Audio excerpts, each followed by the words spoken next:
be there for you. Unless I'm a catfish shorfanog. Hello, everyone. And apparently a frail lizard, too. Yes. That is a very weird thing to see. Oh, and there's pigeons down on the market square. Takumi and Kiba are in their underwear. I don't know why I'm making that Tom Petty reference. But you know who's definitely petty? That little kid that Takedo rescued. You know, I cannot blame the kid for everything that's happened. You know, for all that's been that happened to him and whatnot. But you know, I want to punch him in the face. I really do. More so than Kaido. Kaido has actually been somewhat tolerable these episodes. Yeah. If I can be very, very straightforward. Like normally I'm just like, I hate him. I don't like him. Now, to be fair, we do not condone violence against children. No, we do not. But again, at least not human children. As I said, I give him the benefit of the doubt. But at the same time, would you have rather be turned into fucking pork rinds? Or like, I don't know. I really don't know. I really don't know. I'm like, yeah, again, survivor's guilt is a thing. You know, he feels bad. As long as we're not eating ish, you know? Yeah. But, yeah, no, this kid, man. Also, what did Yuka do to him? Yeah, I don't quite. What was that? I don't want to think about that. I don't want to say she did a Shin-chan on him, but I'm like, what did you do? All I'm gonna say is, welcome to the Writer Time Archive. Morphin Network. I'm Mike. That's Steve, and we're here to talk about Kamen Rider 5 episodes 37 through 41. Complete. Yes, and honestly, this is one of my favorite thumbnails just because we got the three boys together. We got all three faces of Takumi together. So is this Fize's like final form? Is this actually his? That's his final form. Okay. Yes. Because I'm like, and for those of you who are trying to make that whole Oz's final form argument, I'm gonna keep it simple, man. Like, if that form shows up on Decade 21's body, that's the final form. What are they arguing that is the final form? Okay, so some people say that Oz's final form is Tajidol. Some people even argued that it's Super Tatsuba from Megamax. Oh, that's a movie power-up, just like freaking Forze has the purple meteor power-up. Fusion, which I'm like, only showed up in the movie. Never actually showed up anything after that. Yeah. Oh, but it takes place after. I'm like, yeah, but could have gotten like an upgrade or like something. I mean, the final form. It's like saying that Kiva's final form is not Emperor. It's the combination of the three armored fang guy or the three armored. Yeah, like Emperor Dogabaki, which only appeared in the hyper battle video. Yeah, in one freaking thing. I mean, they did it, but again, a lot of people will say that the Dogambaki form was not a good idea. You know, I totally agree. I absolutely agree. Again, it's like saying that Kabuto's final hyper form is not his final form. It's like, oh, the one that was before that. Even let's go with double.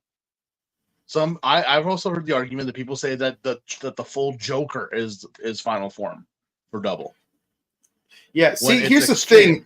If people like for people like for Deno specifically, like, okay, if people were arguing between climax form and liner form, I think that would have more grounds to have actual debates on than Tajidol versus Putotira.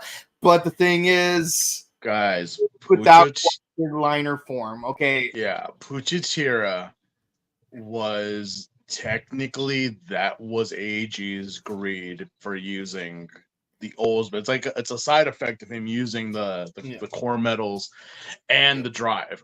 Yeah, it's like, and people are using the argument, but in the final episode, he used Tajidol to like destroy the black hole. Yes, Force uses base states to fight Super Sagittarius. It doesn't mean his base form is his final form. Yeah. Do you guys say that the Super Saiyan is like the final form? No, there's 2, there's 3, there's now God Instinct, like all this crap. It's like, oh, but Super Saiyan, dude. Final forms, and they have alterations and different things. It's the same thing with Kamen Riders, but it's what was canon? What's canon? Not a movie. You could fucking say, like, it's kind of like, I argue that the Super Saiyan 4 fusion in GT is the 100% true Super Saiyan form. I say that full-heartedly because it looks very Primate-ish. It has the tail, and when they fuse together, they look like Sun Wukong. They look like the Monkey King. Yeah.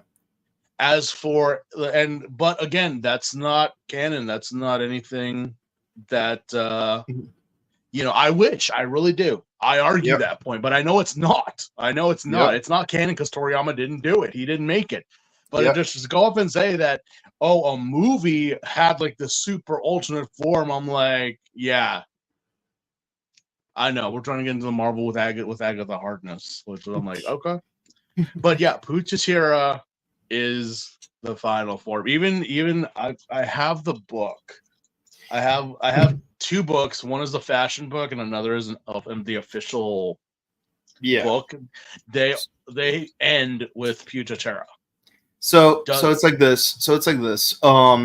In Decade, when he uses Decade Complete form, like he has the power to summon the final form of other riders. And guess what? The very first 3 he uses are Hyper Kabuto, Ryuki Survive, and Fai's Blaster. Yeah. But I don't hear anyone arguing that Fai's like his final form is the time speed one. Yeah. We know that it is. It's like, well, gimmick riders are more different. Gimmick riders follow the same basis as even regular Kamen Riders, you know? Did the original Ichigo have a final form? No. He used his strength and will. So with these ones, again, some of them had a weapon, some of them didn't. So it's like, Yep. And as ridiculous as Decade 21 looks, well, guess what? Look at his look at his left. Look at his left shoulder pad. Wait, hold on. But again, we even have Dio that even confirmed it. Yeah. Dio, like, you have an actual molded of the figure of Oz on his I think it was his leg or something. I don't remember. But it's there. Yep. And yet I'm like arguing that Puchitira. I was like, well, you can kind of say that all core metals are like the final form. Because again, there's different combos, but the true final form is combining all 3 into one. So yeah, not to mention, like, we have to end the bromance between AG and Best Bird Husbando. Yeah. Yeah, let's put it out there for all our shippers out there. AG and Ankh, they are a thing. Okay, I get it. I have cosplayed as Ankh, and I've met a few AGs. And it's like, I see it. I get it. I know. Yeah. Believe me, I am not you voluntarily popped your heel for a couple of those AG cosplayers. I have never ever agreed on a ship unless the creator actually made it a thing. Yeah. But I was like, how could you not? I mean, I know that AG loves Hina, and Hina kind of likes AG more towards the end. But it's like the bromance, Yeah. Just the thing between him and Ankh was like, okay, are they? I'm like, no. Yeah, the only thing that could rival that is the bromance between Goto and Akira. Yeah. But at least theirs is more noticeably master apprentice. See, the thing is, as someone told me, because I've gotten a few of my people to watch Kamen Rider and whatnot. A few of my LGBT people have been like, so this is a stereotypical gay relationship. Mm-hmm. You have two very cute stereotypical guys. Either one's reversed, and then you have the two over here who are like the buff masculine, the Dykes and the Butch over here, by their words. And I'm like, oh my god, you're right. You have the super masculine guys that you don't think are gay for each other, but they are, and then you have the super cutie, like almost relationship, and not to mention Ankh ain't doing anyone any favors looking like that. It's even so much that the actor who plays Ankh is I think he is androgynous. He is a very versatile actor that has played both men and women on television, film, and stage. Many anime productions. Apparently, he did something. He was Gojo from Jujutsu Kaisen in the stage play. He was also in the stage play for Yu Yu Hakusho, the stage play. I forget who he was. I think he might have been. Don't tell me he. I don't think he was here. I think he could have been like adult Koima. I don't freaking know. But all I know is that Ankh Loki looks like Dragon Fist Long from Geki Ranger. I know. He really. That's why a lot of people like argue with me about like. Well, I was like, wait a minute, is that Ankh? It's like, no, it's not. It's not. And I said to myself, well, it kind of does. The hair really, but it's not. It's not. Which also for cameos, I was looking at Kaido.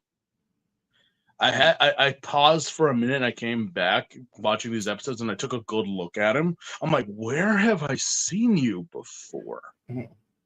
I've seen you before. Where the hell have I seen you before? It's what's his face from Shinkenger. Yeah. Yeah, it's fucking what was his name? Oh god.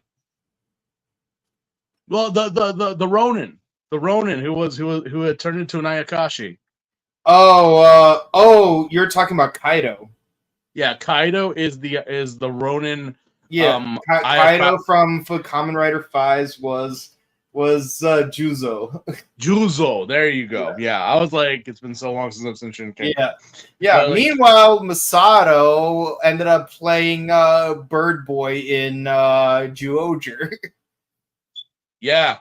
I because I went in and I looked it up and I was like, so I know that Mio and Mari are the same.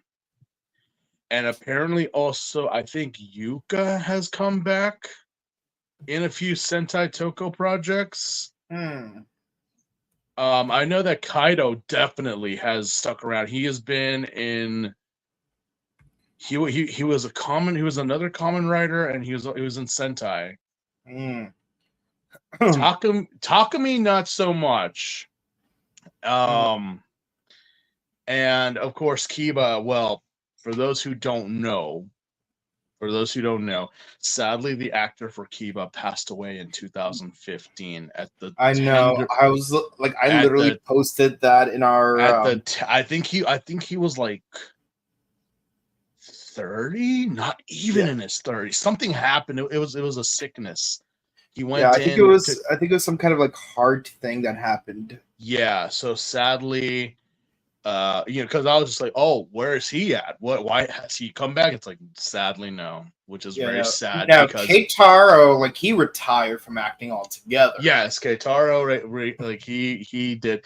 Apparently, Lobster Mommy Orphanok has been cameos in a few other Sentai, Ultraman, and Kamen Rider things. Of course, everyone in this series has kind of cameoed or debuted in in other Toko projects. But yeah, no, it keeps like you see, and especially the 20-year reunion that you saw both Takumi and like all of them come back, and it's just like y'all haven't Mari, you haven't aged a day. Everyone else kind of like they're slowly starting to, they still look young, still look good. Yeah. But I'm like, yeah, you guys you got the band back together, which is pretty awesome.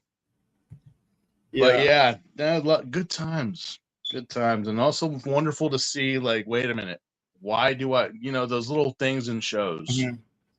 Yeah. Yeah, I know that Jun Yamasaki, who played Takuma, he was previously Toru in Kamen Rider Agito, but he would later appear in Kamen Rider Amazon's season 2. Wasn't he wasn't he a voice of one of the Q Rangers? If I remember, someone here in the files is like the voice of one of the Q Rangers, not the human actors, but the other, like the animal robots. Not that I know of. I think the blue one is voiced by someone in this show. The wolf. If I remember, I could be wrong. I know that the wolf was played. I know that what's his name? God damn it, Balance, the Gold Ranger. He was voiced by the voice actor for Josuke Higashikata from JoJo's Bizarre Adventure. Yeah. So whenever he does a JoJo pose, I'm like, hey, he's doing the thing. He's doing that thing that everyone loves to do. Yeah, and then whether you know it or not. And then several years later, Gaon from Zenkaiger is played by the voice actor for Caesar Zeppeli. So I'm like, oh, look at that. It's your dad's best friend. Also, I kind of noticed that there has been a lot of JoJo references in Kamen Rider as of late. No, what I was really surprised is that in O-Ranger, the movie, there was a very blatant Sailor Moon reference where, like, at the end of the movie, like, the lead female child actor, because, like, there's, like, 4 kids, get kidnapped by Baranoia in their plot to make some kind of weird... Anyways, but like at the end, it's like you guys should stop bullying your younger friend, because in the name of the moon, I will punish you. Yeah, kind of very blatantly. I'm like, was that? Do you really have to ask that question? Was that? If it would have been like, again, I know that this is obviously the thing, obviously, but when it comes, it's like when you watch anime or anything, and they just, as I've said, tokusatsu is a very niche thing. But when in America, in America, But when you see someone do the thing,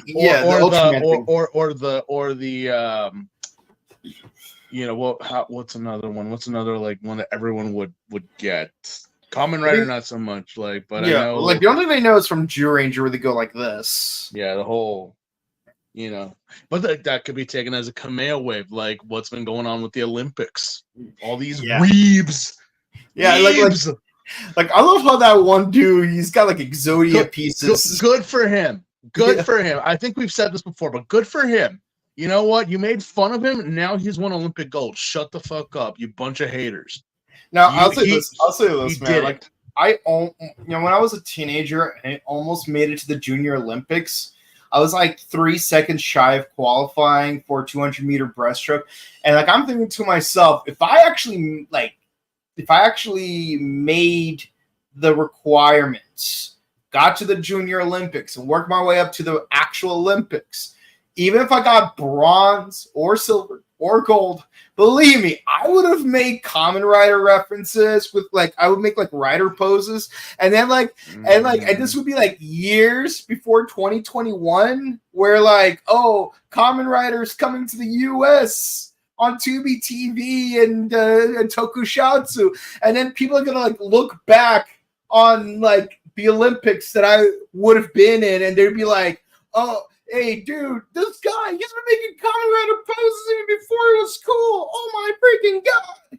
It's kind of like when people like what was it? The people from Mexico did the Ginyu pose.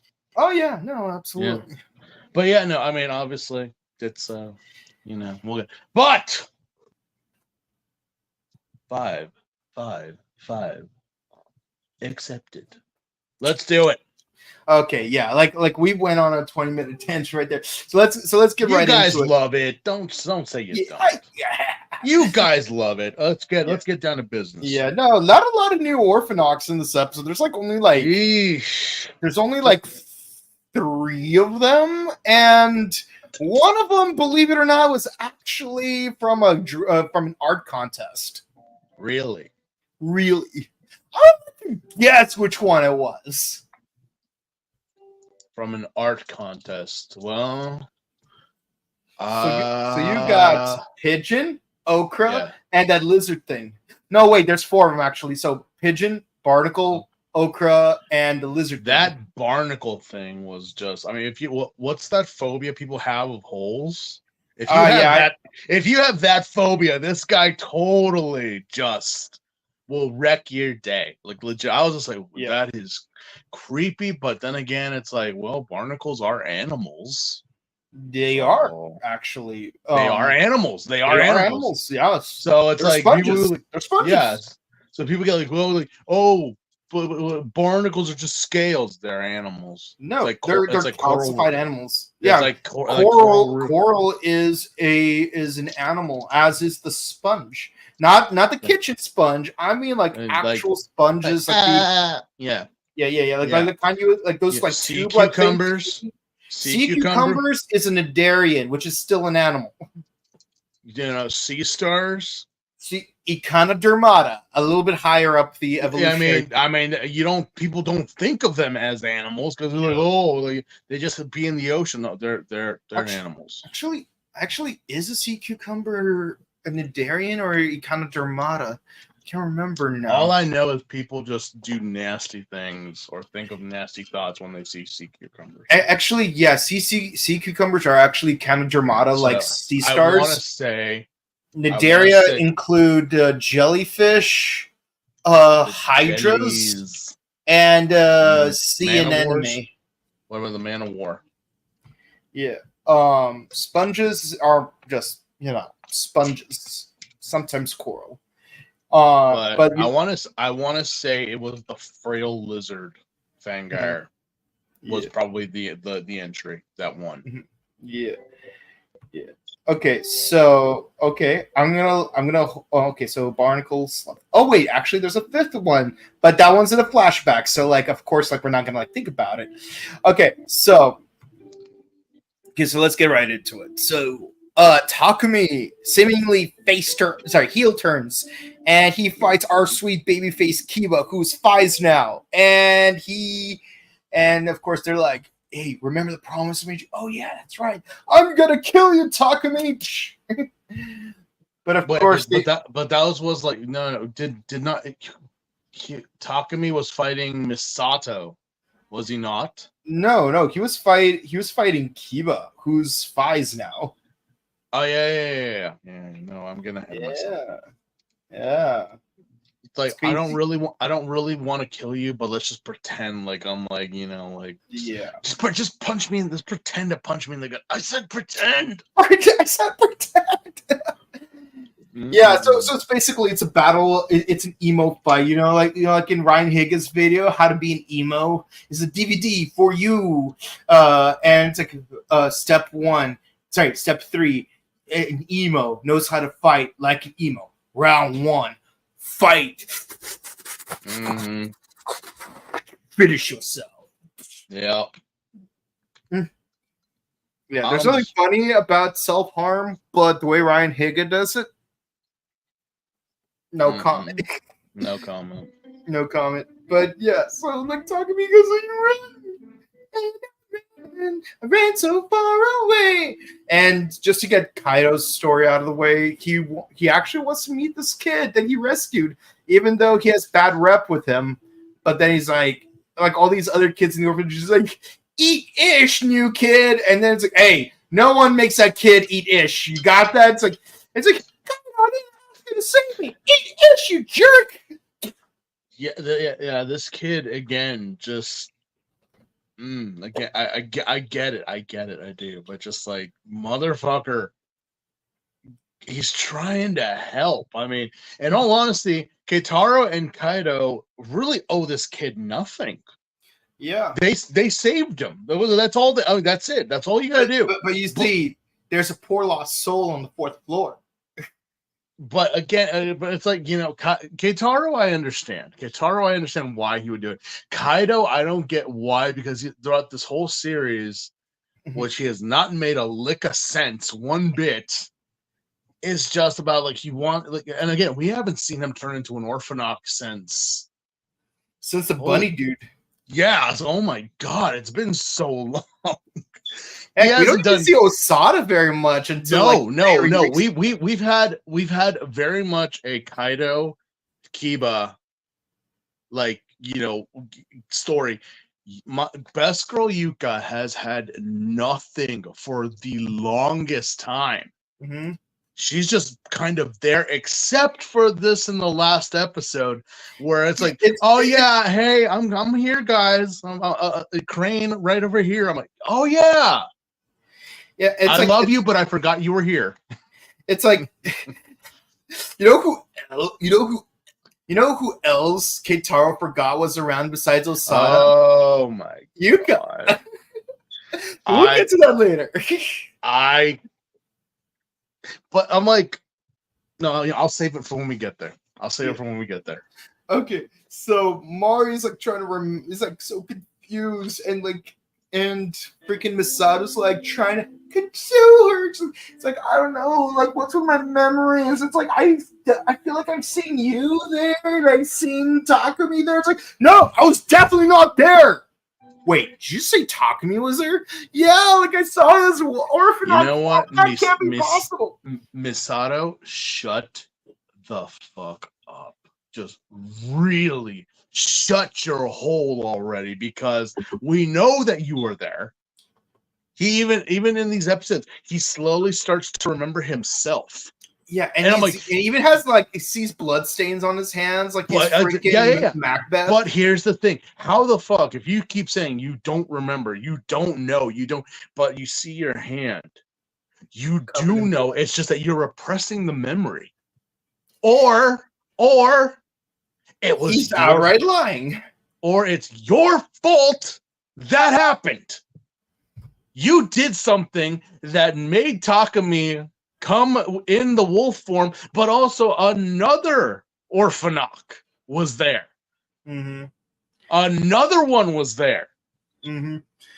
Which honestly, when I first watched this episode years ago, I'm gonna be honest, I'm like, there's no way Takumi attacked all those kids. Like, I'm pretty sure there was another Orphanoch there. Takumi just happens to be there. Takumi just happens to show up, and maybe he's fighting that other Orphanoch, but Mari only remembers Takumi being there. Yeah. But you know who remembers? Misato remembers. He knows. You he's flying the whole slanty-eyed motherfucker. Just again, you know how great the actor of Misato is. Yeah. When he came back for the 20 year, there was this whole promotion thing that they did. He wore a T-shirt with a photo of his face from that episode. Yeah. Even he knew, yeah, I know, guys. I know. How do you do that? How do you get one eye just to go He's like, yeah, I know. It's a trick I can do. But yes, Misato. One of my most favorite, there's so many good things about Dawn Brothers, but one of my favorite things was having him show up as Sonoya. Again, I've not seen Dawn Brothers. I'm behind on watching Tokusatsu. I've just been marathon watching. I've been for some freaking reason. I've been watching Car Ranger. Yeah, all I'm gonna say, not Turbo, Car Ranger. Yeah. So funny thing about that is that two of the villains in Dawn Brothers are actually played by Yellow Racer from Car Ranger and Misato. Yes. So you got villains, they're numbered. So you got Sonoi, Sononi, Sonosa, Sonoshi, Sonogo, Sono Roku, Sono Na, Sono Ya, and like Sono Na and Sono Ya are Yellow Racer and Masato, and I swear like he like can still do the whole Masato thing with that evil smile. He's an ass. He could play the. And part of me is like, I wish they had someone else play Sono Ya, just so that Misato would play like a ninth character named Sonoku, you know, like because then he would be 9, and then so just so we'd have a TTFC special where Sonoku teams up with Sonoi and Sonosa, so that the 3 of them together would be Team Sono Kai-sa. Well, yeah, Sono we can only dream. Yeah, but yeah, God. Yeah. So meanwhile, God damn it. So I really hate this next scene because it's like, Saiko. God damn it! Like, okay, first of all, she's like already teasing Takuma about being a weakling, but then she just who doesn't with Takuma? Takuma. Go ahead. But then she goes into the forest and tries to essay Takumi. You know, I have seen this anime before. I've seen it too. I've seen this anime before. Although Lobster, not the most wonderful things to do with what we assume is going to happen. No. Now, if it was an octopus, that'd be a million times worse. No, but you know, Ishinomori had some interesting monster designs back in the 60s.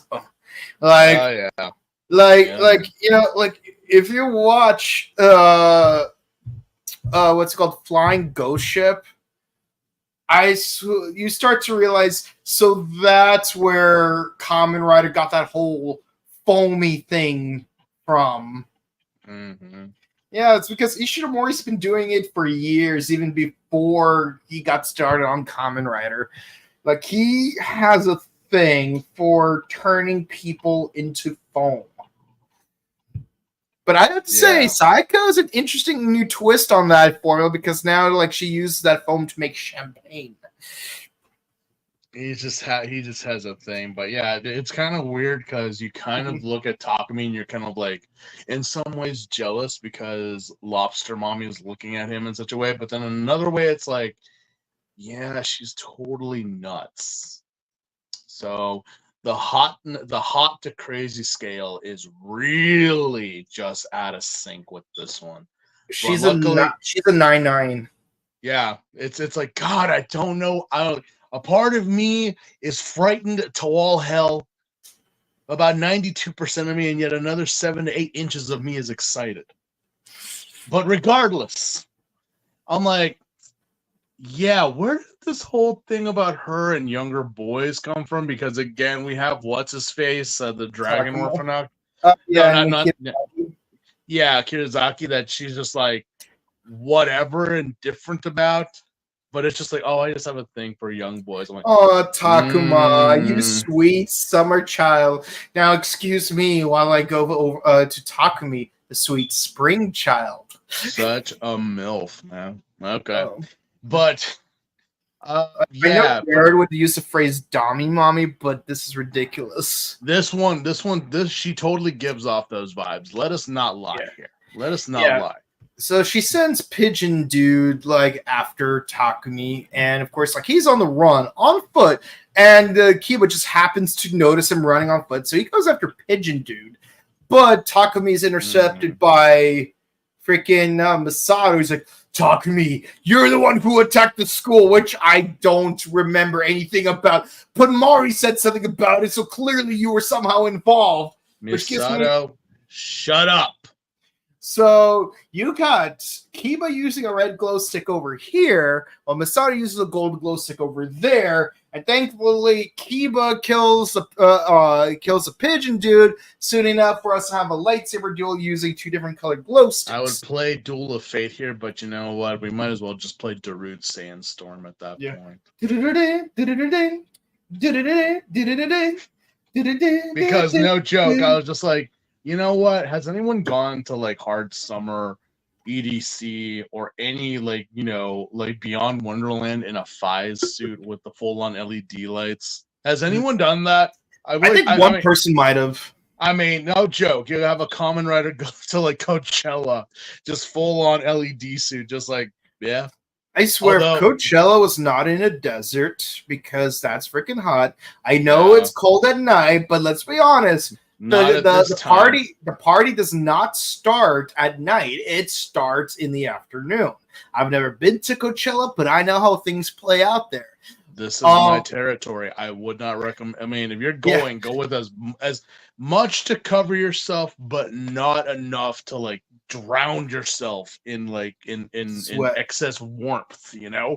Yeah. Sunscreen, water. Very, very essential. But I never get those people that like just go in full on like fur coats and whatnot. Like I noticed Coachella has a lot of Doflamingo cosplayers. Yeah, no, I did notice that a lot. I was like, Nope. Just no. But yeah, so we have a fight with glow sticks. And open your eyes for the next fights. We like the fight continues, and of course, like, you know, it basically, Dami Mommy just kidnaps Takumi's unconscious body again. And what's up with Takumi? Well, now he doesn't have the Fies gear. He's just getting his ass kicked. He's getting knocked out so many times in these 5 episodes. I'm surprised your face has not been warped. Like you are getting annihilated left and right. Absolutely, man. Yeah, and of course, you know, like Mari and Misato are like having a discussion about like we can't trust Takumi, but Takumi is trying to save us, but he's an orphan. I can get you some. I can trust him better than I can trust you. Yeah, that speaks volumes, Misato, that I trust the demonic. Well, I can't even say demonic. We don't even know what Orphanox really are because, well, as we've seen in this show, Orphanox are like, you have the ones that are like, I don't know, you're trying to take over the world or something for Smart Brain, and then there's others that are just living their lives. They're just living their lives as normal, not doing anything. It's like, yeah, what exactly are the Orphanox? Like, what? I mean, if it were true, basically they're the next phase of human evolution. But the thing is, it's like you got Agito's also that's the next phase of human evolution. So if anything, I'm surprised we didn't have a V-Cinex or V-Cinema or TTFC special where we have a group of Agitos fighting against a group of Orphanox, because they are both defined as the next phase of human evolution. Except categorically, Agitos have been good guys, while Orphanox have categorically been bad guys. Well, the thing is that, like, you know, I mean, we don't even know about like the Orphanox, what it actually is that they do or why it is that they're doing it. Yeah, and that's another thing. Like, I don't understand. It's like, why are you trying to hunt down humans? I get you're trying to convert some humans into Orphanox, but also why are you killing the Orphanox? You guys have even said that you want to make your numbers greater. So, but you're also killing quote unquote traitor Orphanox. Don't kill humans. They're labeled as traitors. Why? Because they're not doing what you guys are doing. What exactly is that you guys are doing? I mean, everything that's happened is just random attacks on people, and they don't seem connected at all. to anything. They just randomly, like, they never say that humans are their food supply, like it is with the Fangires, or like, you know, they use the humans as puppets or as slaves, like the Greeds did, or the Zodiarts, or just you know. replace humans as the native species of the planet Yeah, by through identity theft. It's Worms. never. We have not gotten an answer to this as to what it is. Not to mention, like, okay, because, well, this happens a little bit later on. We actually get the whole thing of why they created Phis, Kaiser, and Delta. To protect the king, apparently. Yeah, so From pretty other much Orphanox? What? But I thought you guys were all like together. Here's Why my did question. Why the heck did you? It's like, so we have a king. We have mentioned that there's a king. Why does the king, if among his people, does he need bodyguards and armored bodyguards, to be more precise? Designed for killing his own species. Why? And as we ask these questions, this one thing keeps looping through my head. Life is frail. Life is limited. So why don't you think about true life? Be smart. True life is your start. Again, it's just like applies directly to the forehead. What is it? What is it? What? Well, I don't get it. I don't know what any of this is. What are you guys planning on doing? Because it okay. All right. Moving on. Like it's like you got a lot of interesting ideas for Phis, for the bad guy smart brain. Yes. Orphanox, I like the whole like new species of next phase of humanity thing. Like I get it. Like we're going the X-Men route. But the thing is, what's the end game? Because here's what the is thing. the end game? Because at least here's Magneto said what his end game was. I like to imagine that Orphanox were basically a rough draft to what Fangires would eventually be, because like Fangires are very similar to Orphanox in terms of motivations, except they're much more clear cut, because and with more reasonable like issues to discuss, because here's some examples, and keep in mind both of these shows are done by Toshiki Inui, so it's the same guy. Mm-hmm. So you can't just say, oh, this dude took someone else's idea and made it better. No, it's the same dude who took the same idea but made it better. Because here's the thing, in both cases, humans and Fangires or humans and Orphanox cannot breed. Yeah, Fangires and Orphanox use humans for sustenance. They both have a secret organization that deals with technology that's supposed to improve the lives of Orphanox / Fangires. But at least with Fangires, we ask reasonable questions that we should be asking, like, if we use humans for energy and eventually we run out of humans, what are we going to use for energy? Well, even so, the Fangires don't even act like they need humans for sustenance. They just attack them for the sake of attacking them. I've never seen it as they were eating. I'm like, I see Kaido and Yuka and everyone else eating and drinking alcohol, and that seems to sustain them. Takumi too. It's so what the fuck are you doing attacking people? Yeah. Also, here's something that you would never ask in a children's show. Well, at least a child audience wouldn't ask a children's show. But me, as an adult watching a children's show, I do have to ask: can two Orphanox breed and make an Orphanox child? Can two Fangires? Well, actually, that is answer. We can have two Fangires breed and make a Fangire child, and a Fangire can breed with a human and make a half Fangire child. But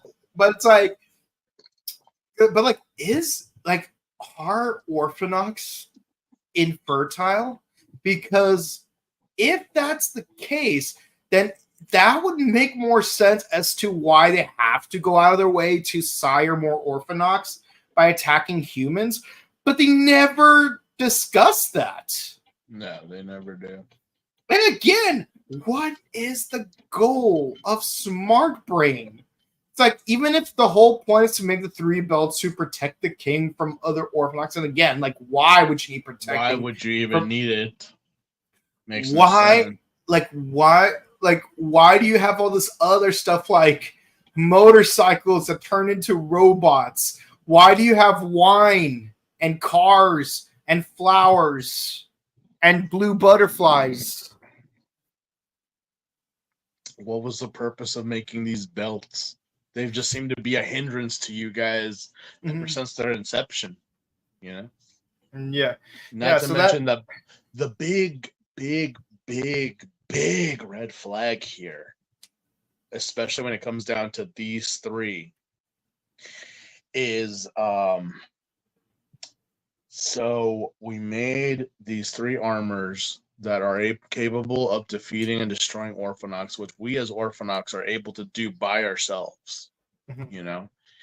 Yeah, even Kitazaki specifically, like why he can do more damage as the Dragon Orphanox than he does as Delta. Yeah. So why does he continue? So my question is, why would you create these belts, create these armors to be used as an Orphanox like elimination weapon that can only be used by Orphanox? Again, if Takumi was never an Orphanox, we wouldn't have Fies. Or at least Fies would have been, Fies would have been intentionally what they wanted. But if you have a weapon that a certain group of people can use, what if one of them went rogue? Or it fell into the wrong hands. There's a resistance that opposes you. And heck, even if Daddy stole the belts and gave them to his kids, the only one who could use the Fies, actually the only 2 people who could use the Fies gear are Misato and Sawada, and only because Sawada is an actual Orphanox.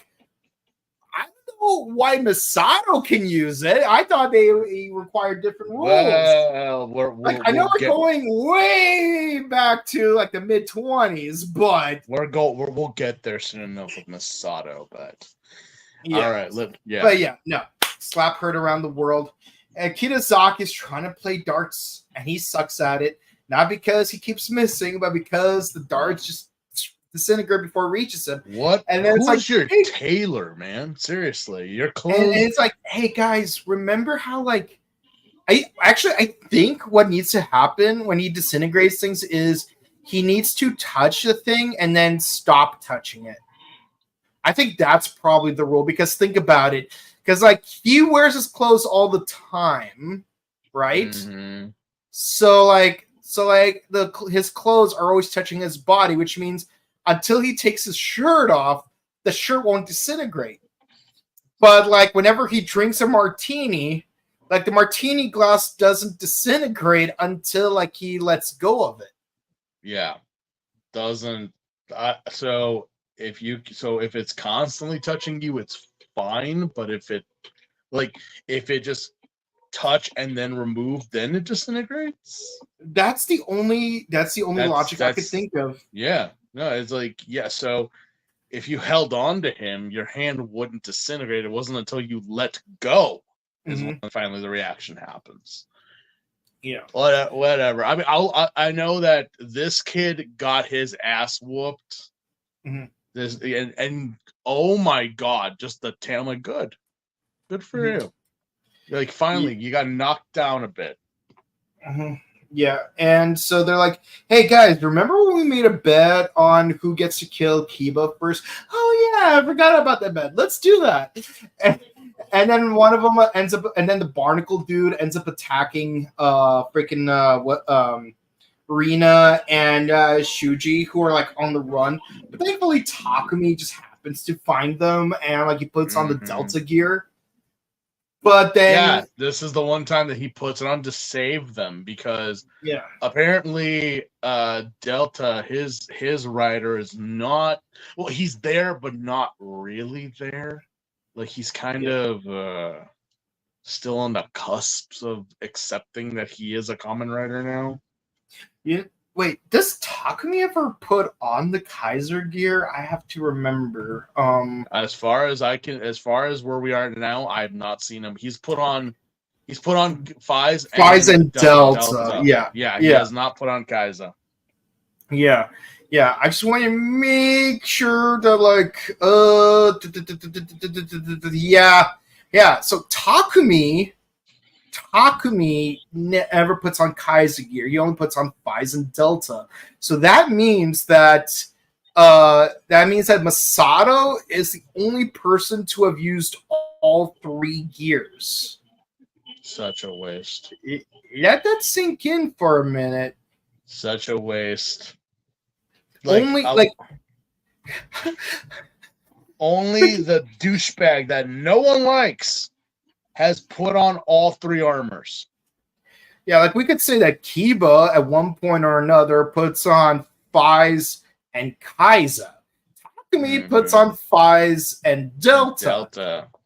I'm pretty sure maybe Rina put on Kaiza and Delta. I don't know, but the only person to wear all three gears is this jerk.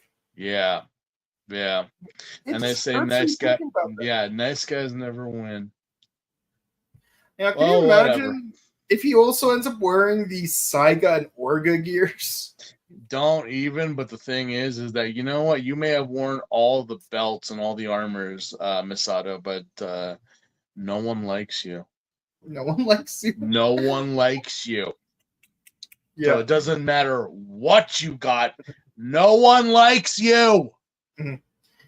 Yeah, but yeah, no, it's but yeah, no, Kitakami, he gets investigated by the police because turns out the Barnacle dude, turns out this dude is the one causing all the arson, and it's tracked to Smart Brain because he's under the employment, and it's like, oh guys, I'm gonna need you to get rid of Barnacle Boy because he left evidence. Yeah, he's which I'm like, oh look, the cops are finally doing something that you guys have not done anything since your introduction in like episode 3. Yeah, but as soon as Takumi is woken up by Shuji and Rina after he's unconscious, he's confronted by Kitakami in his Rose Fangire form, while Mari and Kiba have to deal with Kitazaki in his Dragon Orphanok form. We finally see his dragon form. And Mari starts to remember something. Oh, Mari. She starts to remember seeing a dragon form. It's like going through war with her. Just Mari has like that Vietnam, like that Viet Cong 1,000-yard stare when she just remembers all what happened. And you got Ironside playing the background.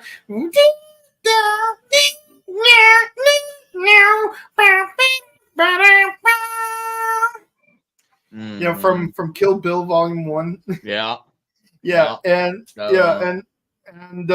So the only reason Kiba survives is because Kitazaki is just distracted by the paper airplane, which I can only assume the 3 kids flying those paper airplanes are probably dead off screen because you can't kill kids in a kid show. At least not on screen. Yeah, at least not on screen you can. Yeah, but as Kamen Rider Gates has shown us, no one is safe. Not even a baby. No, not even a baby. No, and as we move on to the next episode, Kitakami's real menace to Takumi. He even goes full Zenbone Sakura from Bleach. With all those rose petals flying everywhere. I mean, and I know this is when was Fives? That was 2002, right? So 2003. 2003. So Kubo was just barely getting it published. This was during like his zombie 101 whatever thing that he did before. Oh, you mean Zombie Powder? Yeah. I love Zombie Powder. I hate that it got canceled, man. Yeah, yeah. So this was like way before. Maybe it wasn't. Maybe that's how Kubo was inspired, because again, we do have the Katakura Rangers. Yeah, and of course we got Mashiro. Yeah. Mashiro kick. Yeah, no, it's Senbon Sakura, like freaking. Yeah, and of course, the police are like so suspicious of Smart Brain that even when they investigate the orphanage, like for where the kids survived one of the fires, they find out that orphanage is also run by Smart Brain.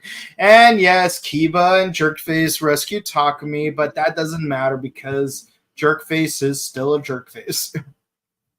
Yeah, still is. What's really weird is how Shuji can't use his legs anymore for some reason. And that only lasts for like an episode. An episode, which would be like an hour. Yeah. Like, I can't feel my legs. I can't like. That's because you were sleeping or you were laying down on your legs. Yeah. Let the blood flow through your legs for like 5 minutes. Do some bicycle kicks, man. Do some bicycle kicks. I can't feel my legs. I'm like, do you see them separated from your body? No, then you're fine. Oh, and conveniently, the blanket is covering his legs, so it's like, of course, I can't see my legs. Like they're not there. It's like you know how like dogs are like when they don't have what's that phrase? God, I forgot the name. This psychology term where it's like like when you play peekaboo, it's like when your face is covered, you become invisible to an infant. Yeah, so it's like object permanence. That's the term I'm looking. So it's like some dogs like until they reach a certain age have this sense of object permanence where if they're lying down and you cover their body except their head with a blanket, they're gonna be like, oh my god, the rest of my body disappeared. Where did my body go? And then they start panicking. It's kind of funny. Whoop. Almost lost myself there. Oh dang. Well, I mean, at least it's thematic, Yeah. One dude lost his legs, you lost your face, But yeah, no, it's but who's the opposite of upset? Yuka, because her boyfriend Takumi turns out to be an orphanage. But she is accepting of it. Yeah. She is literally Beauty and the Beast. Yes. Yeah, it's like I remember Takumi. He was so gallant to me that one time. But my heart belongs to Kaido. That's Yuka. Mm-hmm. Yeah. But yeah. I swear she's probably fallen in love with every male character except for Masato. Well, she's fallen for Masato. She just has. Well, no. I retract my comment. I retract it. Yeah. Yeah. So, but it just so happens that Mar and Kitaro find a weird briefcase. Where did they get it from? Who knows? Yeah, where did this thing come from? Like legitimately.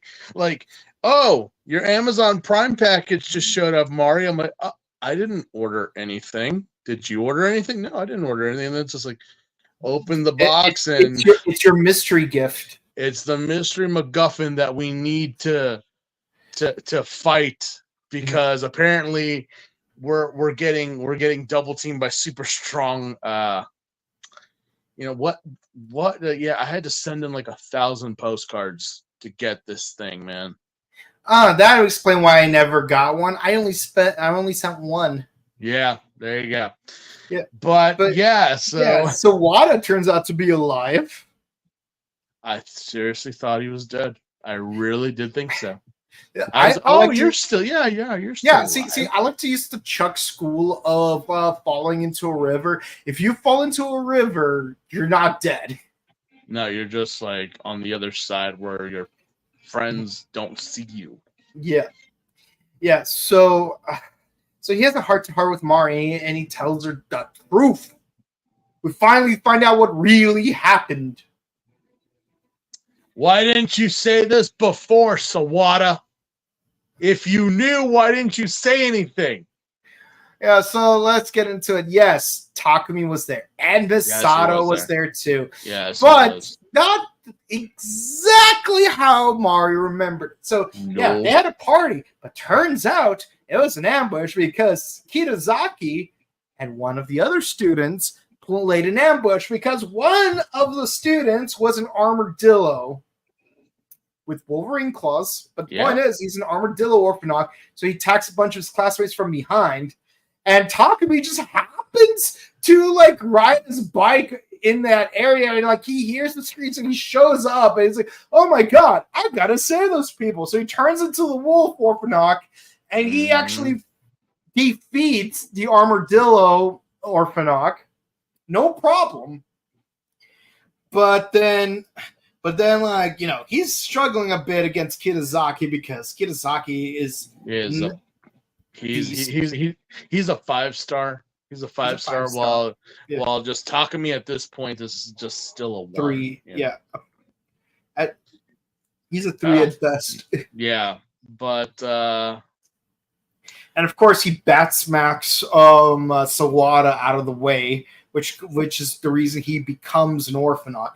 But yeah, turns out all of the kids died. They all objectively died. And then they were brought back to life using orphanoch markers. Yeah. So all these kids, they're zombies. But it also explains why they can use the belts. Well, why they can use 2 of the belts. It still doesn't make sense why Mari can't use the Fies gear. Yeah, that is very true. But the thing is that so Mari was there, but we did find out that Mari had an operation when she was younger. Remember that? Yeah. When she was younger, she was already, something happened to her that Smart Brain already did what they did. Now, of course, this happened later on in her life. So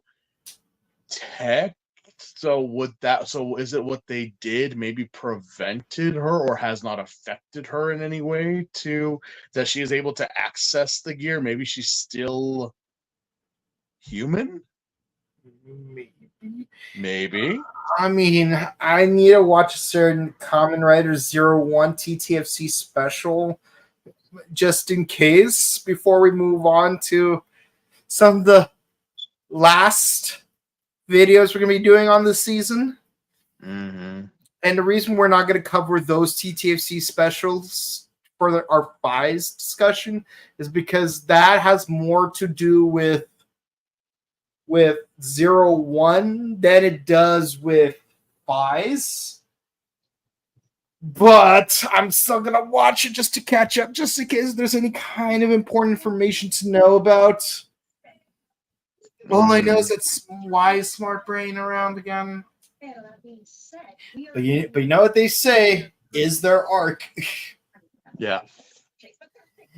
So they have that heart to heart, and then Kitazaki gets calls out Misato is like, "Hey dude, you know, you should eat some greens, or rather some greens should eat you." So he summons an okra orphanoch, and he gets easily ass kicked. Yeah, for some reason, okra and spiders just don't get along, or they just don't mix. Because damn, you got your ass kicked badly. And in case you're wondering, yes, it's the okra orphanoch. That was the art contest orphanoch. Okay.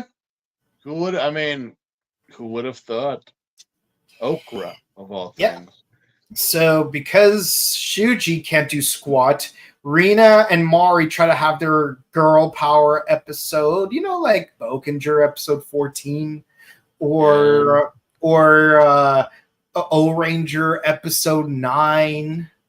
Any Sentai series past like 2008 has kind of had their own like 1 or 2 episode specials featuring the girls only. Mm-hmm.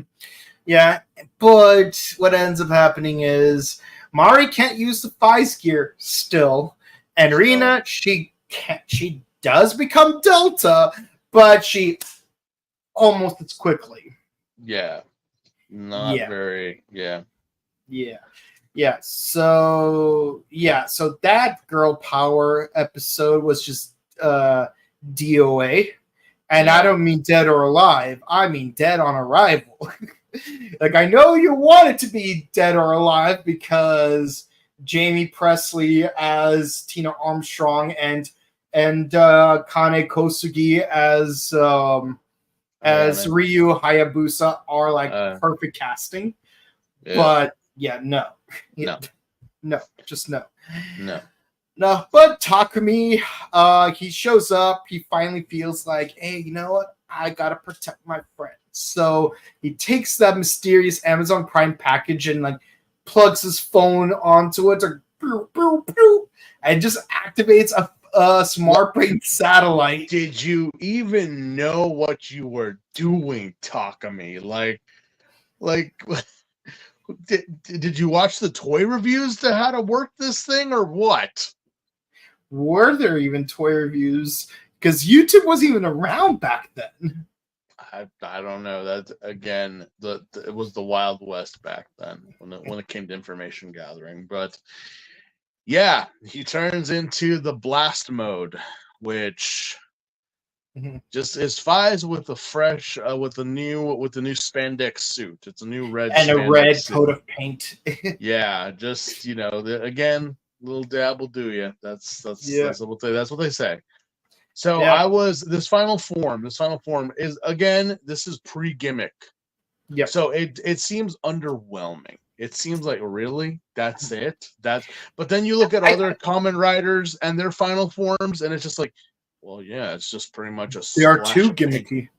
The argument you could have right now with Kamen Riders is that they're way too gimmicky. Yeah. I mean, look at Gotchard.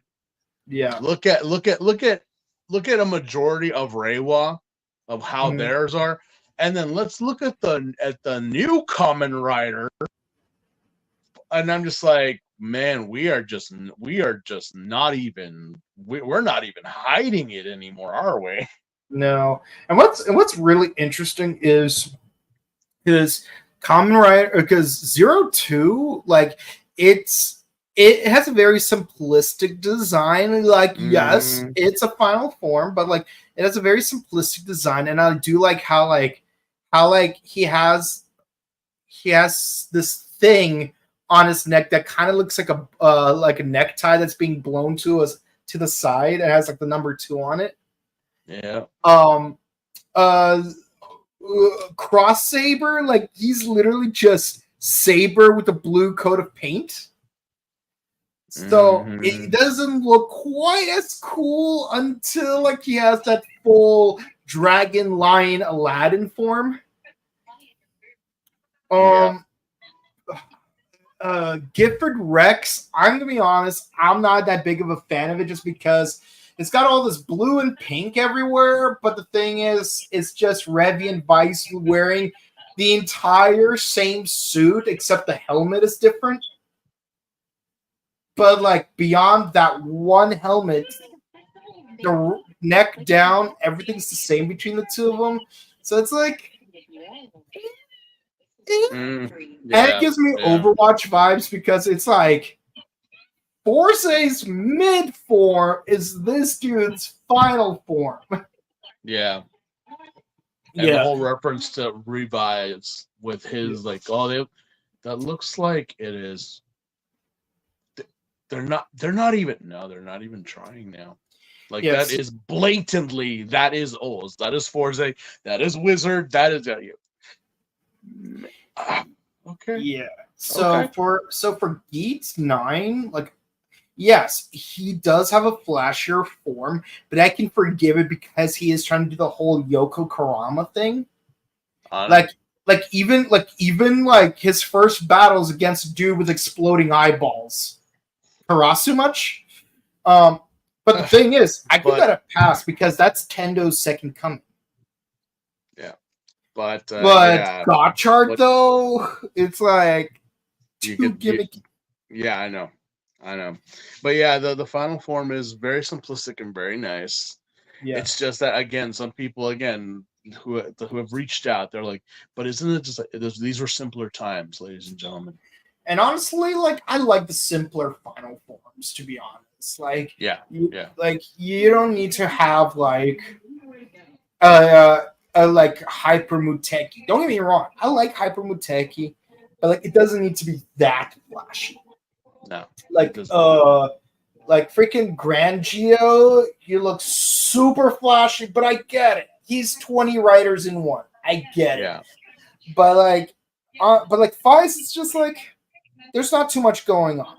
It's just red, new armor, jetpack with a gun that is a sword, and let me tell you, I have the SH figure art of Fies Blaster, and let me tell you, I love rifle mode. It is pretty awesome. Yeah, because it's like this massive rifle briefcase thing. Like it's like freaking Vulcan attaché has nothing on this, and I love Vulcan. But yeah, so moving on, Fies turns Okra into salad because like he got the jetpack thing going on. He turns the blaster rifle into a saber mode and like easily cuts it down. So naturally he's like, yeah, you know what? I want to call out all three members of Lucky Clover so I could murk them all at once. Yeah. Yeah. Like he goes full guts from Berserk. Just oh god. Yeah. Meanwhile, like Yuka has to deal with this little kid, and god damn it, like I hate this kid. Like he's like trying to like basically he's trying to do an impression of Kiba Ranger from Die Ranger, and he's not even being subtle about it. I'm like, kid, please don't. Please don't. You know, it's one. I mean, I don't know. Again, just like we stated in the beginning, what did Yuka do? And I'm thinking, so am I right in what I thought? Yuka, did you flash him? Is that what you did? I'm like, well, okay. Stranger danger. What is up with this show? And just like, oh, I like young boys. Like, yeah, okay, fine, whatever. Yeah, no, it's like yeah, we skipped ahead a little bit to like episode 41, but yeah, no, this kid and Yuka have this very uncomfortable back and forth that I do not want to go into, and Kaido's just like standing there doing nothing. Kaido's just taking up space because apparently he made Yuka bake cookies for all these kids. Yeah. And just was like, trying to give. I'm like, are you not supposed to be being friendly with the kid that you saved, not the other kids? But yeah, then Keitaro gets involved, and he gets attacked, and it's just it's a whole. Meanwhile, a certain enemy that we haven't seen since episode 8 rears his ugly head again. Truck-kun. Oh yes. Truck-kun attacks Serena like right in front of Shuji, and he doesn't do squat. So she's hospitalized, but suddenly his legs work again. For some reason. Yeah. Again, you probably slept on him wrong. Mm-hmm. Yeah, so yeah, no, like freaking Sawada and Takumi, like they have a heart to heart for some reason. It's like, and then Sawada like reveals that he's dying, but also he reveals, yeah, all of us are actually zombies, Yeah, and what the heck? yeah, we're all just zombies with pumped up kicks. We're just running and running. And yeah, he's about to die. So he just Vegeta punches Takumi. If you see the Boo Saga, you know what I mean by Vegeta punch. Mm-hmm. And he's like, yeah, like, hey, you know how Takumi called the three of you out? Yeah, I'm gonna take his place. Yeah. And but before they even have a chance to kick his butt, Masato shows up and does it for them. And Yeah. somehow, yeah, Takumi and Mari just happen to find Sawada in the river, and this time he dies for real. Dies in front of us. But he has a heart to heart with Mari before.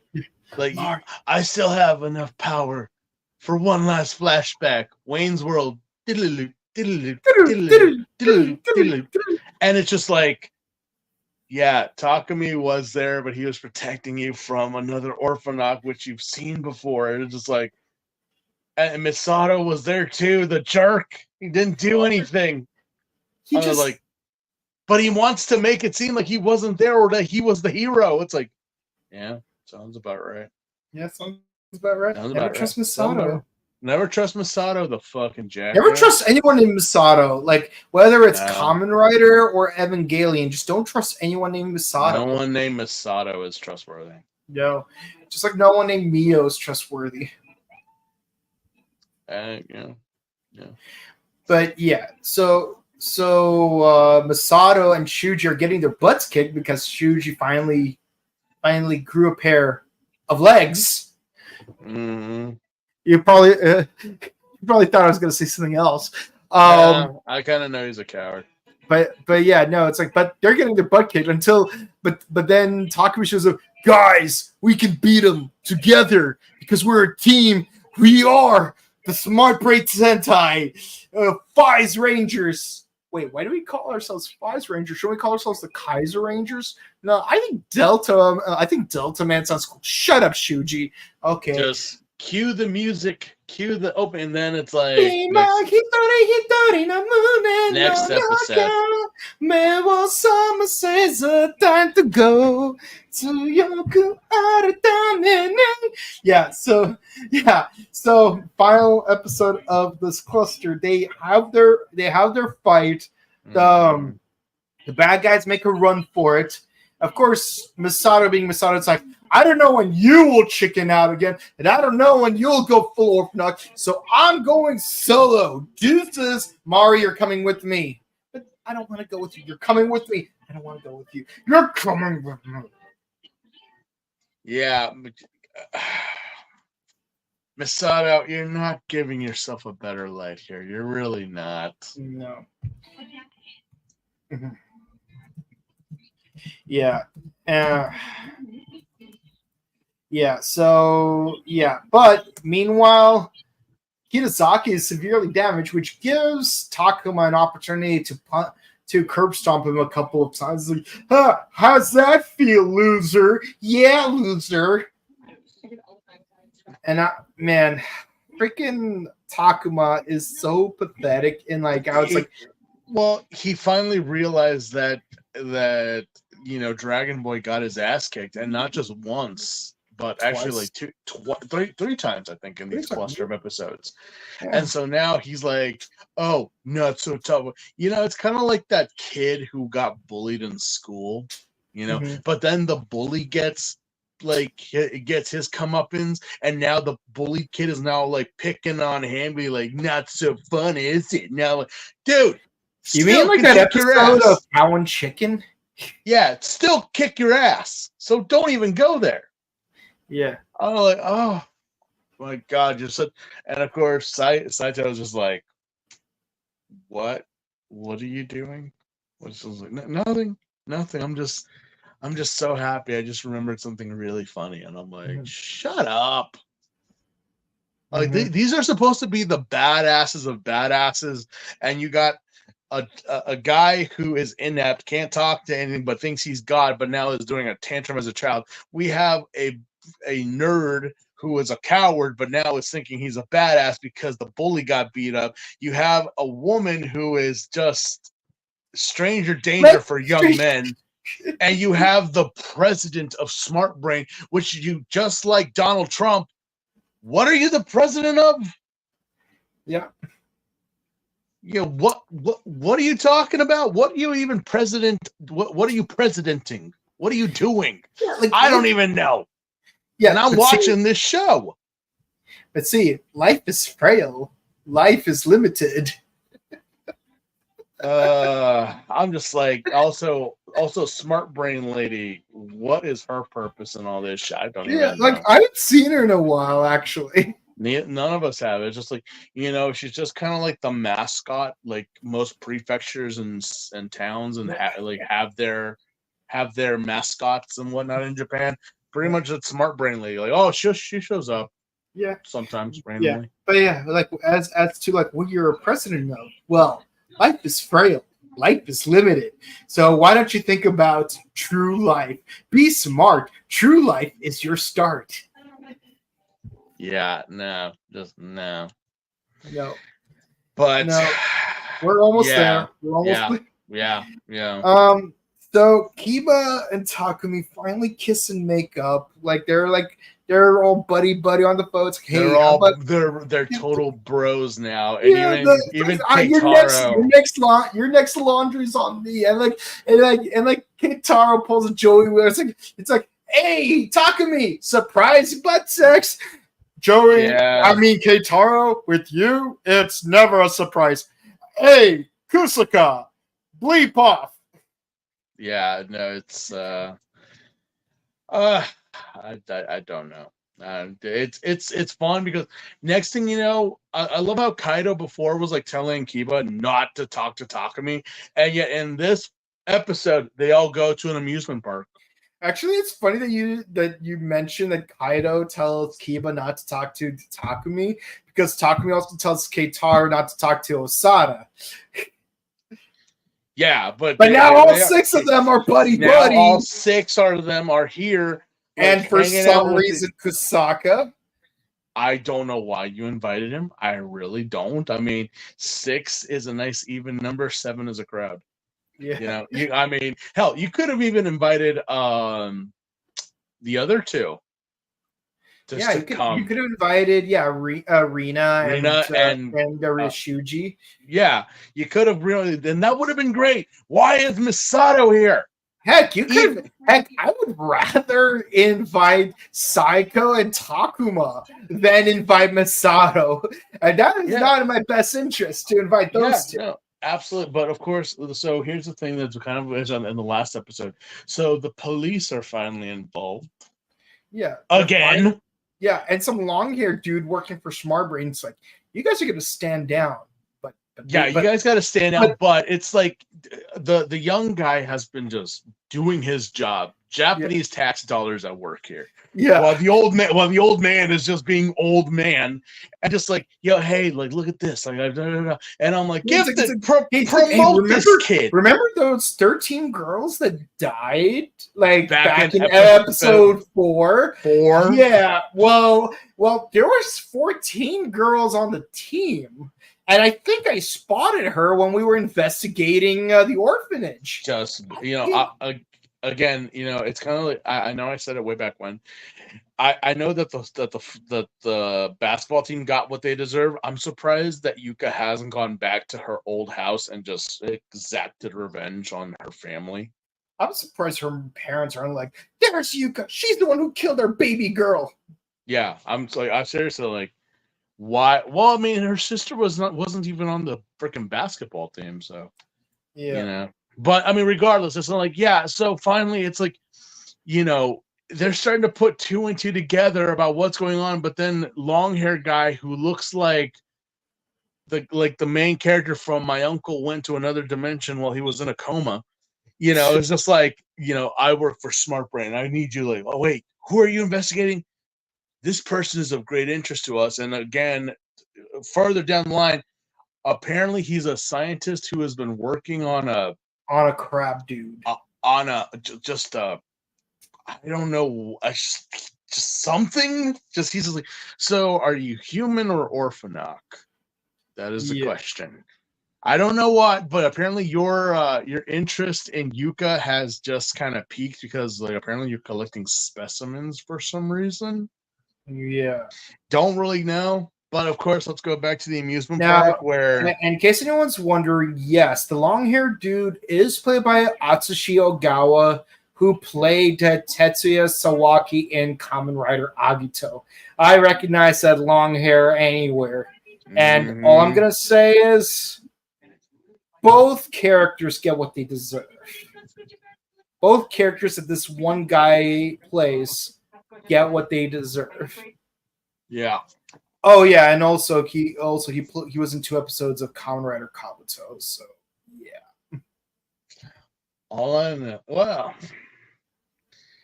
know is that we go back to the amusement park because now Yuka is getting tailed. She's getting tailed because we see the young officer like there, but Yuka is like.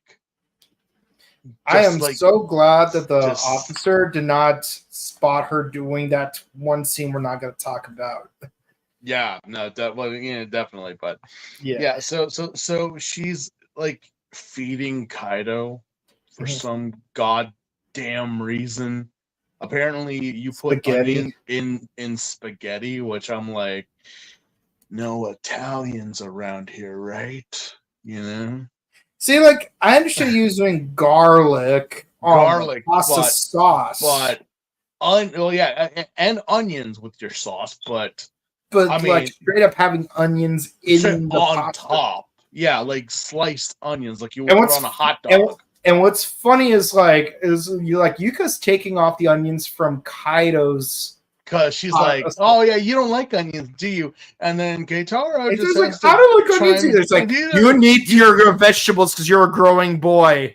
You need to stop. You're not a child. You're not picky. Eat your onions.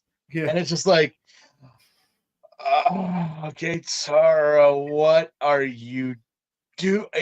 And then she she tries to. Chopstick feeds the Kaido, and he's like, hey, Keitaro, what's with the dark aura around you? Yeah, dude, read the room. Everyone's trying to have fun. God, Yuka, you are such a. And then Yuka's like, and Keitaro feeling desperate. It's like, hey, I just remembered. No, and like, no, Osada. You just remember. Wait. Osada, you're such a. But then he remembers, man, Osada's so mean to me. Wait, I just remembered. I used to talk to Yuka. Like, I wonder what Yuka's up to. Yuka, that girl I really liked that convinced me not to talk to her anymore. She broke my heart. But wait. Remind me. He never sent that message, did he? Like, he wrote this whole thing that Yuka, I had fallen in love with someone, but he never sent it. So how the hell does like Yuka has no idea. She kind of is like, Keitaro kind of ghosted me, I guess, and kind of sucks, but I mean, I gotta keep going, and Keitaro just fucking remembered, oh yeah, I was talking to some girl like a while back. You just remembered that. Also, here's another thing. Like, if Keitaro is Keitaro's screen name when they're talking to each other, but they've never said each other's first names. They go by their last names. Yeah. Remember? So I'm like, did she ever not refer to him as Keitaro? What? She's never referred to him as Keitaro. Never. So it's like, so he's like texting. It's like a girl I fell in love with, broke my heart, and then right next to him. Do these two not hear their freaking notification bells going off? Osada picks up her phone. She's like, she reads the message. She's like, I don't know who this hussy is. I don't know what girl would possibly reject you. How dare she reject you, the bitch? Like, da, da, da. You should be more aggressive and grab her hand. I'm right next to her. Keitaro's phone goes off, and also do you not hear this? Do you not hear it? You know, like you send it and automatically their phone goes off, and she said like his phone goes off. Like, it's one thing if like you just happen to walk past each other back in episode 5 or episode 9. Yeah, you guys had right next to each other now. Mm-hmm. Yeah, and but I kind of give the fact that Yuka is like just overly obsessed with Kaido for whatever fucking reason and just not paying attention. But what's Keitaro's excuse? Keitaro's just stupid. Yeah. Like he's a sweet cinnamon roll, but he's too sweet and cinnamony. He winds up just doing what Yuka says, and Yuka just looks at him and slaps him like, "What are you doing? You jerk! You jerk!" And I'm like, "Bitch!" I'm like, what the heck? Like, don't you find it at least a little bit weird that you just told a guy to grab a woman's hand, to be more assertive and domineering, and then specifically to grab her hand, and then all of a sudden the guy right next to you grabs your hand immediately after you sent that message. You should be you should be a man and be assertive and domineering instead of being a little bitch and being a diva. I'm just like, you should assert some of that strong male masculinity and impress her, and then you again, like the internet right there. Like you want a strong, assertive He-Man, but when they do, you're like, oh, they're just being a typical man. Look at you. What's wrong with you? Like, here's the thing. Like when it comes to being friend zoned, I have no problem being friend zoned, depending on how you friend zone me. Yeah, so it's fine. But at the same time, it's like, you do that, okay? If you do that, this is just my thing, and maybe some people will agree, men and women, please, we all get it. If you do, fine. Now, if your choice did not work out for you, which the good 80-90% of the time it doesn't, don't look at me like a plan B. Yeah. Like you said, but I thought you, like, again, this happened to me recently. I thought you liked me. 6 to a year ago, and now we're just like, hey, how you doing? What's up? Blah blah blah. Or we don't talk. Period. And now you're like, well, I thought you liked me. This is my fault. Mm-hmm. Yeah, no, it's like no, it's like what's really funny don't do it. Don't do it. So I have no problem if like someone says to me, yeah, see, I only like you as a friend. That's fine. If they say, yeah, I'm not into you that way. That's also fine. But don't take my advice and my ideas that I tell. Like I had someone ask me, like, if you were to take a girl out on a date, what would you do? And I said, I would do this, I'd do that. And she goes and tells the guy that who is a complete idiot, and makes him do what I said. I didn't tell you to do that. That's what I do. You're not getting the experience of me treating you. You're making some idiot do it for you, which it's like, not the same. It's not the same. It's not the same. It's not the same because I planned it out. You told me, and now you're like, okay, okay. Oh, that's good. That's good. And then you go, here, I want you to do this for me. And it's just like, what's funny is that there was this one dude who I'm not particularly fond of. Like they asked me to like help them like attract this one girl via text message. Oh boy. That they're like Cyrano thing. Yeah. What's funny is that I brought it up. I was doing the Cyrano thing. Like I didn't mention like in that bedroom at a mutual friend's house that I'm doing this. Like I pull my nose up, for those who don't know, it's an old It's an old French tale about a guy with a very long nose And who sometimes just deformed altogether. just deformed altogether, who was just not appealing to anyone, but is a straight up Casanova. He knows exactly what to say, what to do, and he helps this complete other idiot get the girl. But it's later on figured out that the girl finds out that these sweet nothings and everything that this guy has been saying has been coming from this quote unquote potato.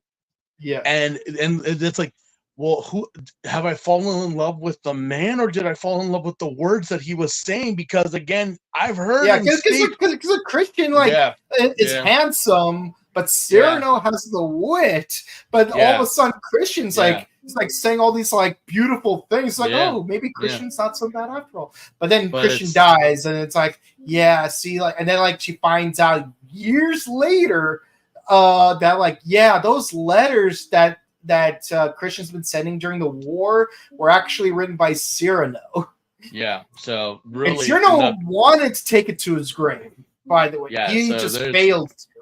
Yeah. So I'm holding the phone, like I'm holding this dude's phone with one hand, like texting her, while like on my phone, I'm doing like research on this girl's hobbies. Like it's like, oh, I'm trying to do like CG animation, and so I'm like looking up like about how to perform CG animations, what programs are being used and stuff. And I'm writing this, and she's like getting like super impressed by like this dude's extensive knowledge of CG animation. And it's like, listen, I'm writing this stuff on your behalf.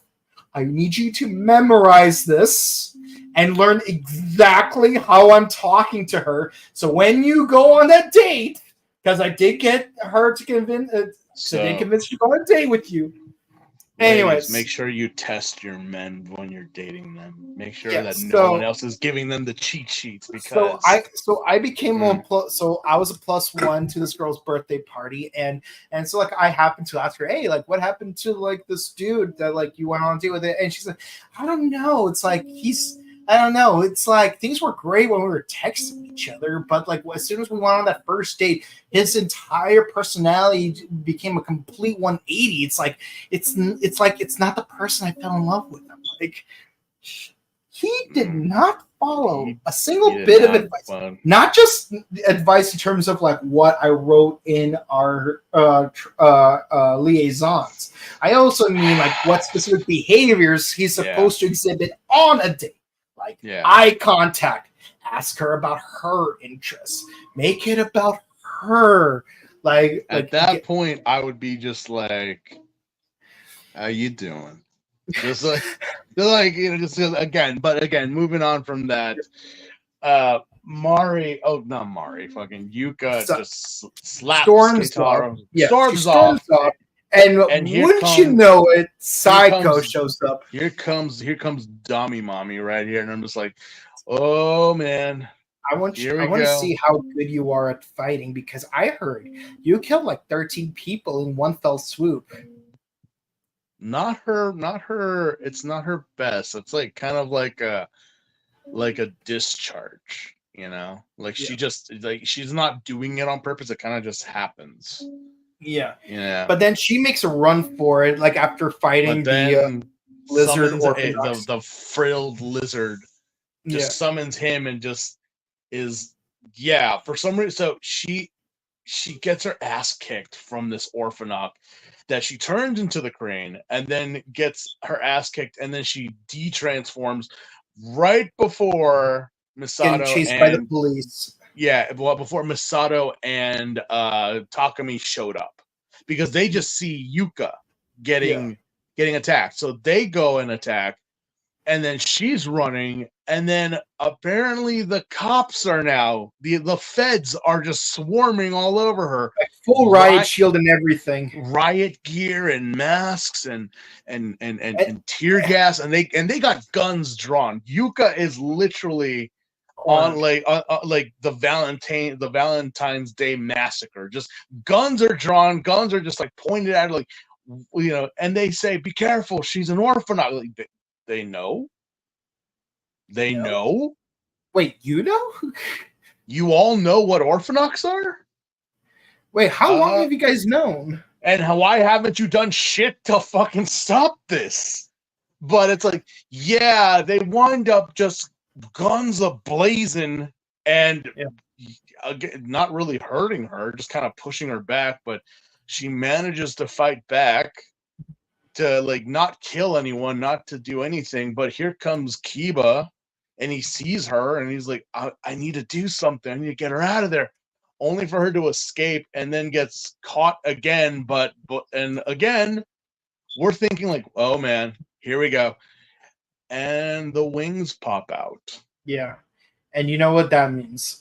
Yeah, so open your eyes for the next fights. God almighty. And and then we see the preview. She got handcuffed. I'm like, you're an orphanage child.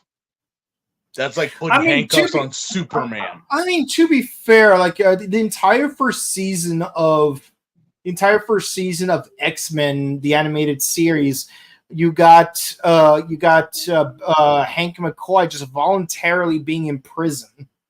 Well, yeah, but Hank is more of a pacifist than he is. Yeah, but also, like, how many times did someone try to break him out and he just refused? We got Magneto, we got Colossus. Yeah, I know. But yeah, that is it for these cluster of episodes. Yeah. Welcome back, Yuka. For a long dry spell of like not doing anything. Last time we saw her, she was just like in front of Truck. She literally is Phoebe. Yeah, that's who Yuka is. She is Phoebe. Mm-hmm. Just we have the Monica and the Rachel, which they're being filled, but then it's like, oh yeah, Phoebe's here. Now, once she does, it's like yeah, something good is gonna happen. So yeah. Okay. All right, so let's go over these episodes. Okay, so I'm gonna go with an 8 for episode 37 because really not too much happens. It's just creepy stuff happening, like Psycho just trying to essay Takumi. And yeah, like the dude's running away from this woman and she's just like gunning after him, like she's freaking what's his name? Max Weinstein. Not Max Weinstein, Harvey Weinstein, yeah. So there's not much going on for episode 37. For episode 38, I'm gonna go with like a much higher score of 9 because things are actually happening, it's like Mari finally stands up to Kusaka and his bogusness, and she finally starts to think, hey, you know what, maybe Takumi wasn't the guy who killed our entire class. And of course, episode 39 for you, Mari. Episode 39 was near perfection, a 9, just because like we got the final form. The girls try to make something happen even though they fail to.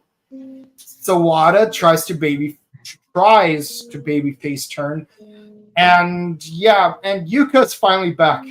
Yuka, good to see you, baby. Good to see you. Yeah, things start to go downhill because episode 40. Yeah, it's like it's back to an 8 because Truck-kun is back. But what really kept it up was the fact that hey, we finally get all 3 people transforming together. The problem is Masato's one of those 3 people. Yeah, we're almost down to the wire here, people. Yeah. We're almost done. And 41, I give it an 8 just because it's it's cute that we have Kiba and Takumi being best friends again, but the thing is, Yuka kind of screwed herself over. And going back to the whole friend zone talk, the one thing I hate about the one specific way I hate the friend zone, and I did mention ways of being friend zone that are fine with. The one that I hate is when they say, "Oh man, you're so sweet. I wish I dated someone like you." Like you, yeah. Not you specifically. Not someone you. like you. If you've seen In-Betweener season 2, you know what I'm talking about. But what's really annoying I've been there myself, and I'm just right afterwards when they're like, so do you want to date me? And I'm just like, I would date someone like you, but not you. Like, see, I just reversed it. Yeah. Yeah. So is that a So no? Like, no, no, not gonna do it. Not gonna do it. Why? I have standards, and you were that, but you just decided to yeah. lower yourself. So Yeah. no thanks. Yep. Yeah. You're so So jaded, and I'm the one that jaded you. yeah. So you can't revert a Can't decision. you can't unburn bridges. Yeah. Yeah. So that's my score for those 5 episodes. How about you? Like what? I totally agree with you with the scoring. I mean, it's like with the whole thing with getting the upgrade and everything, it was great. Everything else gets like, an 8 and a 9. Just Yeah. exactly how you pointed out, because that's really what these episodes were. Yeah. Also for the fact that Yuka gets back in the spotlight, but Yeah. it goes up to a little of a high 8, kind of a low 9, so it's right in between. Mm-hmm. Yeah. All right. So Ugh. let's check the comments. Let's see what you guys think. All right. Mari telling Kusaka that he cannot be trusted is one of the most satisfying scenes in the entire season. One even more satisfying we're gonna have to wait 2 weeks for. Yeah. Mm, Look. I know. You yeah. know. For all of you who don't know, it's gonna be amazing. But it really is. I'm like, you know what? It doesn't more it goes to a very well deserving guy. It really does. What's the game plan for PMC? I know it's coming. Okay, Oh so yeah. that's gonna be tricky. Like we're still working out the kinks because for obvious reason. I mean, the 18th is gonna be no problem. Like we're still gonna have our regular Sundays on the 18th. But as for like the week of the 19th through the 25th, it's gonna be really tricky because during those 2 weeks we're not going to be available on Sunday because, well, for the 25th it's like Morphicon. I know you could say that, well, you guys could leave early during Sunday at Morphicon, but the thing Have you is, ever left early from a convention and not just even if collapse on you your bed?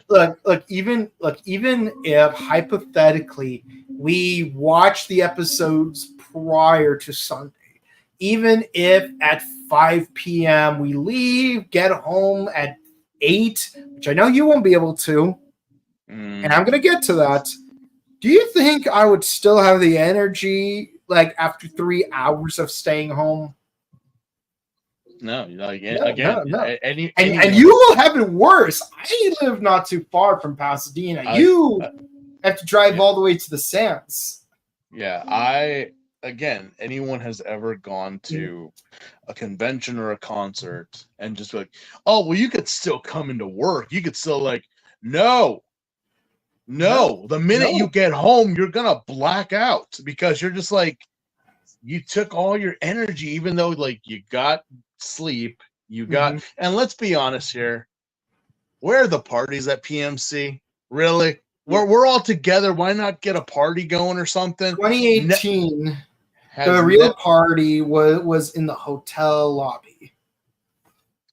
Like Yeah, no, that I do remember. But after that, nothing of the sort has ever happened after yeah. that. Everything just dies after a certain amount of time, and it's all like, well, if you want, people can hang out, but I don't know, Yeah, no, Tokyo no. Like people people and have hotel room parties where it's like you get your closest friends in your hotel room, but even then, it's like there's only so much you can do inside a hotel room because like the place might get trashed and you're gonna have to pay the consequences for it. I remember. I didn't know Sentai and Power Ranger fans were such party animals. I had no idea. In America, we are. I don't know. I've never met a wild. I mean, I've been to Expo, I've been to Comic Con, I've been to all the big major party ALA. Oh yeah, don't get me started. You want to talk about party? Holy crap!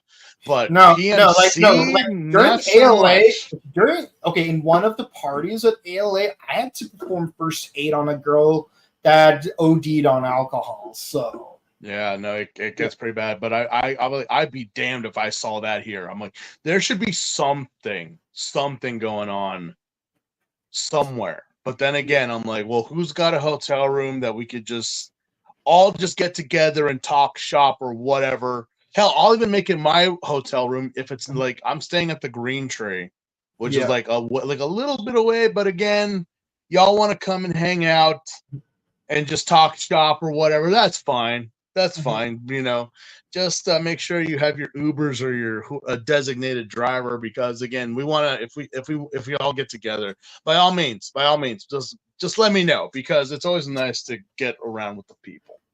Yeah. But again, PMC, we go.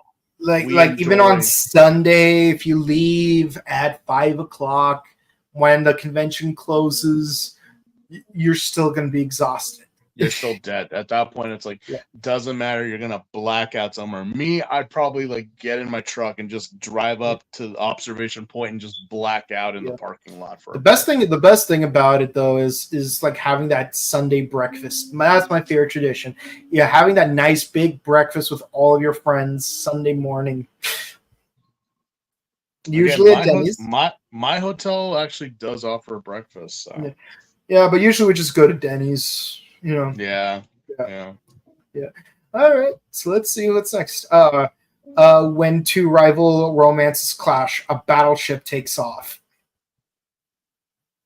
You know, but the thing is, these ships are non-existent.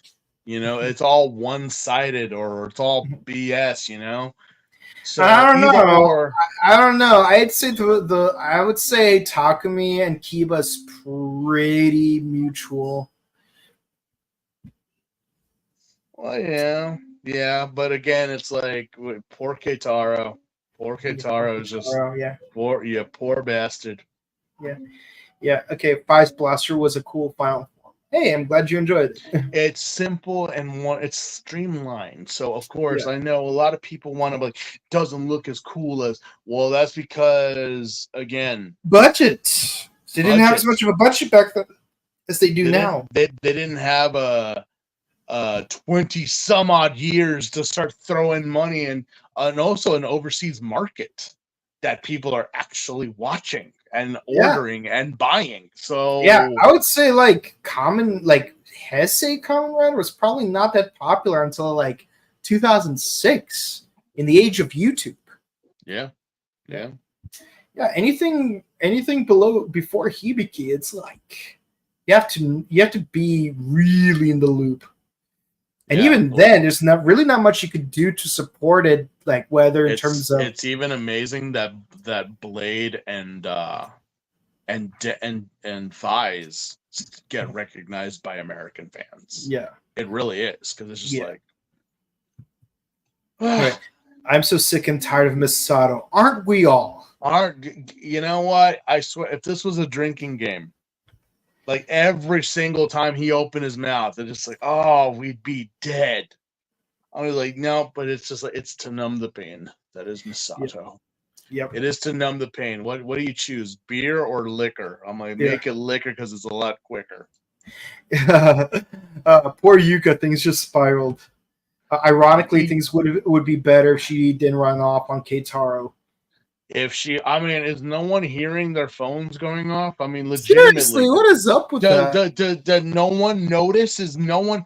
I'm like, it again. You guys, when you first kind of cross each other's path, you're like on the opposite side of the building, but you're literally not even a foot away from each other.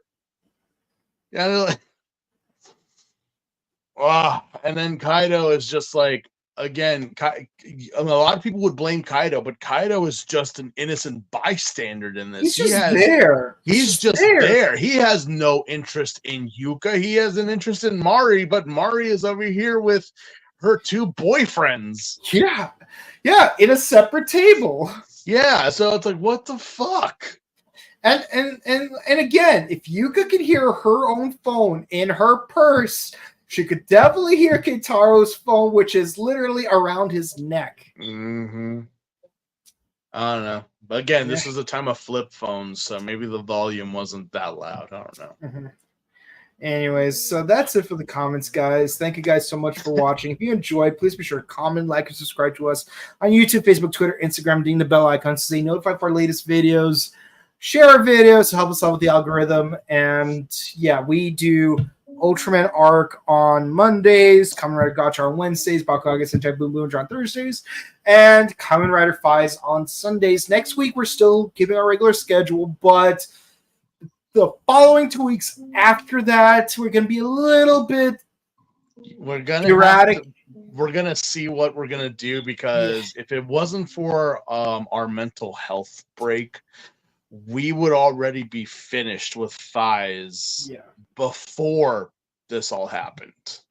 Yeah. But yeah, no, but we'll see what we'll do, because again, we'll do the next cluster of episodes, and we only have 4 or 5 left after that. Four videos left. We got the movie, including the movies. Yes.